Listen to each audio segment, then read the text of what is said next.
আসসালামু আলাইকুম।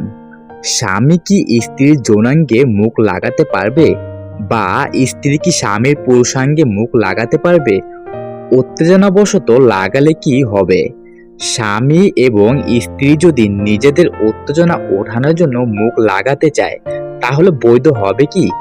মোট কথা বিস্তারিত জানানোর জন্য বিনীত আবেদন করছি। উত্তর: স্বামী স্ত্রী পরস্পরের দেহ থেকে সব উপায়ে সুখ নেওয়ার অনুমতি ইসলামে আছে।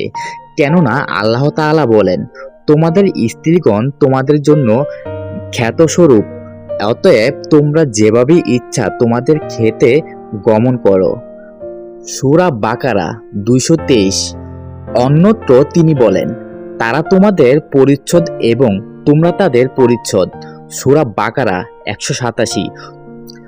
তবে এক্ষেত্রে দুটি বিষয়ের প্রতি লক্ষ্য রাখা বাঞ্ছনীয়, যথাক্রমে: এক, যে উপায়ে সুখ নেয়া হারাম হওয়ার ব্যাপারে স্পষ্ট দলিল আছে তা পরিহার করতে হবে, যেমন মলদ্বারে সহবাস এবং ঋতুবর্তী ও প্রসব পরবর্তী সময়ে নির্গত রক্তস্রাব অবস্থায় সহবাস।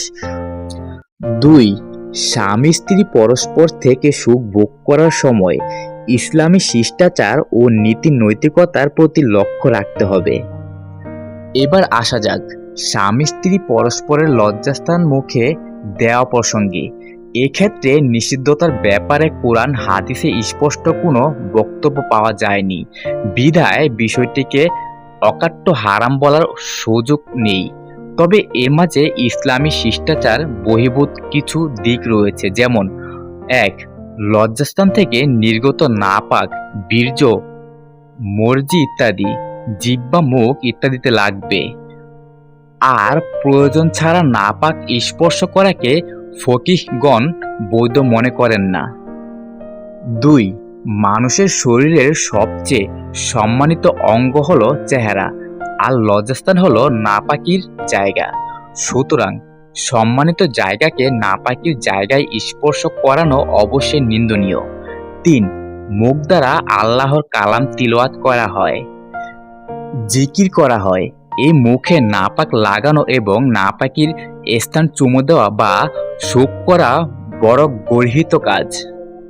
চার, মুখের অনেক জীবাণু লজ্জাস্থানে রোগ সংক্রমণের কারণ হয়ে দাঁড়ায়।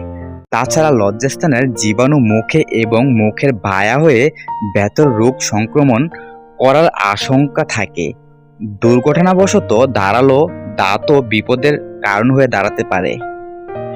এসব কারণে ফকিহগণ এটাকে মাকরুহ বলেছেন।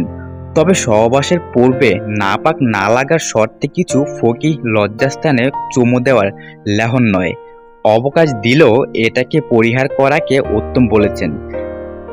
যেমন প্রসিদ্ধ হানিফ ফকিহ বুরহানুদ্দিন মাহমুদ ইবন তাজউদ্দিন বলেন, যদি পুরুষ নিজের লজ্জাস্থান স্ত্রীর মুখে প্রবেশ করে তাহলে তা মাকরুহ হবে, কেননা মুখ কুরআন তেলাওয়াতের স্থান।